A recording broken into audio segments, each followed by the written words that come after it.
Pop music కి కొత్త definition ఇచ్చిన వ్యక్తి, ప్రపంచానికి కింగ్ ఆఫ్ పాప్ గా పరిచయమైన మ్యూజిక్ సెన్సేషన్. అతని పేరే మైకేల్ జాక్సన్. 1958 ఆగస్టు 29న అమెరికా దేశంలోని ఇండియానా రాష్ట్రంలో జోసెఫ్ జాక్సన్, క్యాథరిన్ జాక్సన్ దంపతులకు జన్మించాడు. He was the 7th child in a family of 9 children. అంటే 9 మంది సంతానం ఉన్న కుటుంబంలో మైకేల్ జాక్సన్ 7వ వాడు. వీళ్ళ నాన్న పిల్లల పట్ల చాలా క్రూరంగా ఉండేవాడు. తప్పు చేశారు అని తెలిసిన సాంగ్స్ కానీ లేదా పర్ఫార్మెన్స్ లో ఏదైనా మిస్టేక్ వచ్చినా కూడా పిల్లలను కూడా చూడకుండా బెల్ట్ తో దారుణంగా కొట్టేవాడు. మొదట్లో ఆ పిల్లలకి మ్యూజిక్ మీద ఇంట్రెస్ట్ లేకపోయినా నాన్న మీద ఉన్న భయానికి ఆ ఫీల్డ్ లోనే ఉండిపోయారు. మైకేల్ చిన్ననాటి నుంచి అతనిలోని సింగింగ్, డాన్సింగ్ టాలెంట్ అందరినీ ఆకట్టుకుంది. చదువు కంటే ఎక్కువగా మ్యూజిక్ ప్రాక్టీస్ లోనే మునిగిపోయిన మైకేల్ 5 సంవత్సరాల వయసులోనే బ్రదర్స్ తో కలిసి స్టేజ్ పైకి ఎక్కి పర్ఫార్మెన్స్ ఇవ్వడాన్ని స్టార్ట్ చేశాడు. ఇది తర్వాత వరల్డ్ ఫేమస్ జాక్సన్ 5 అనే ఫ్యామిలీ బ్యాండ్ కి ఆరంభమైంది. 1969లో మౌటౌన్ రికార్డ్ తో కాంట్రాక్ట్ సైన్ చేసిన తర్వాత జాక్సన్ 5 అమెరికా అంతటా సెన్సేషనల్ హిట్ అయింది. I want you back,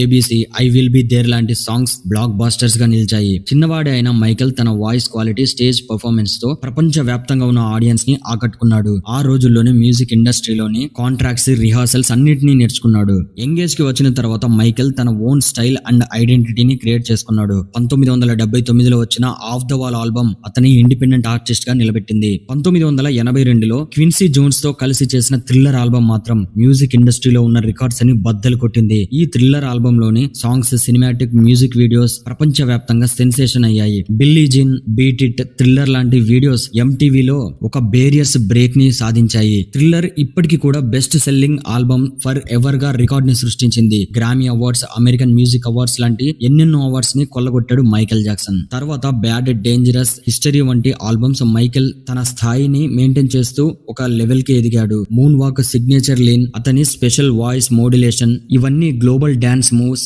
vocal signatures గా మారాయి. గిన్నిస్ వరల్డ్ రికార్డ్స్ లో 1 కాదు 2 కాదు ఎన్నో రికార్డ్స్ ని సెట్ చేశాడు. పాప్ కల్చర్ ని ఈ లిటరల్లీ చేంజ్డ్. ఇది అంతా స్టేజ్ మీద మైకేల్ జాక్సన్ ప్రపంచానికి తెలిసింది. కానీ స్టేజ్ లోపల కూడా మైకేల్ జాక్సన్ ఏంటో చాలా మందికి తెలియదు. నెవర్లాండ్ ర్యాంచ్ అనే ఒక ప్లేస్ ని స్టార్ట్ చేశాడు. అక్కడ చిల్డ్రన్ కోసం రైడ్స్, యానిమల్స్, ఒక బెస్ట్ పార్క్ లాగా ఏర్పాటు చేసి అండర్ ప్రివిలేజ్డ్ కిడ్స్ ని ఇన్వైట్ చేసేవాడు. హీల్ ద వరల్డ్ ఫౌండేషన్ ద్వారా అనేక చారిటీకి ప్రోగ్రామ్స్ నిర్వహించేవాడు. దాని ద్వారా వచ్చిన డబ్బులు మొత్తాన్ని అనాథాశ్రమాలకి, చిల్డ్రన్స్ కోసం ఖర్చు పెట్టేవాడు. బెనిఫిట్ కాన్సర్ట్స్ అండ్ డొనేషన్స్ అతని పబ్లిక్ లైఫ్ లో ఒక పార్ట్ గా మారిపోయాయి. కానీ ఈ ఫేమ్ తో పాటు కాంట్రవర్సీస్ కూడా ఎక్కువైపోయాయి. అతని body changes, skin tone, surgeries పై మీడియా స్పెక్యులేషన్స్ పెరిగిపోయాయి. 1990 2000 సంవత్సరంలో child sexual abuse allegations, court cases ఇతని చుట్టుముట్టాయి. సమ్వేర్ సెటిల్ కూడా అయిపోయాడు. These controversies damaged his reputation and this is the main reason for his mental and physical health stress.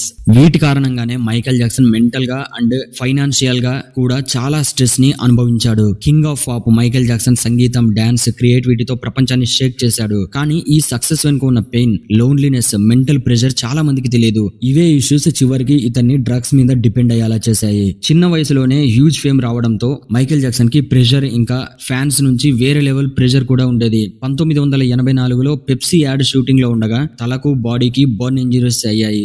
Doctors ఇచ్చిన pain killers కి క్రమంగా addict అయిపోయాడు. తర్వాత స్లీపింగ్ పిల్స్ కూడా స్టార్ట్ అయ్యాయి. వరల్డ్ వైడ్ పాపులారిటీ ఉన్న పర్సనల్ లైఫ్ లో మైకేల్ జాక్సన్ చాలా లోన్లీగా ఉండేవాడు. Media criticism, court cases, false allegations ఇన్ని మెంటల్ గా బ్రేక్ డౌన్ ఇచ్చాయి. ఈ ప్రెషర్ నుంచి ఎస్కేప్ అవ్వడానికి కూడా మెడిసిన్ మీదనే డిపెండ్ అయిపోయాడు. 2009లో this is it concert rehearsals కోసం లాస్ ఏంజల్స్ లో Michael Jackson physically, mentally disturbed అయిపోయి ఉన్నాడు.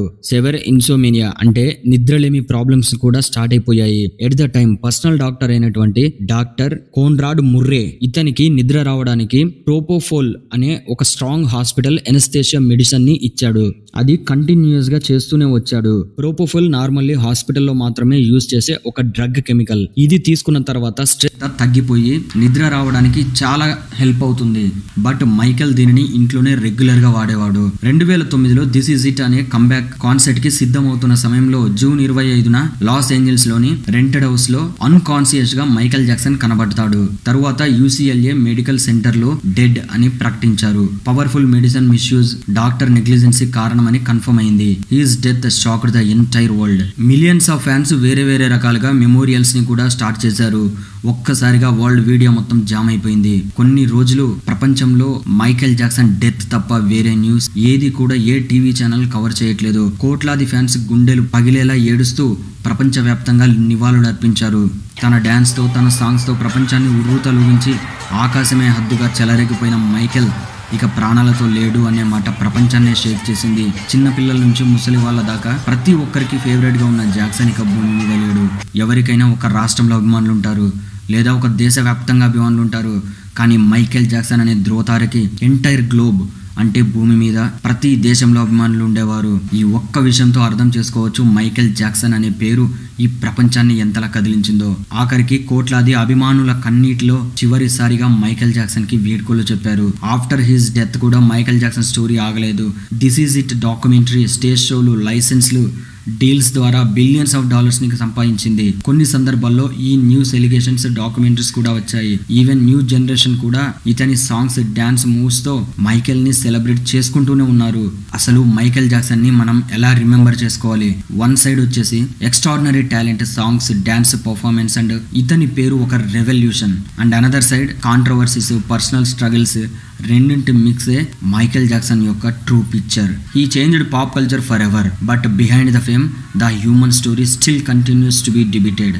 M J lives for ever. So ఇది ఫ్రెండ్స్ మైకేల్ జాక్సన్ యొక్క బర్త్ టు డెత్ స్టోరీ. ఈ వీడియో ఇన్ఫర్మేటివ్ గా అనిపిస్తే వీడియోకి లైక్ చేయండి.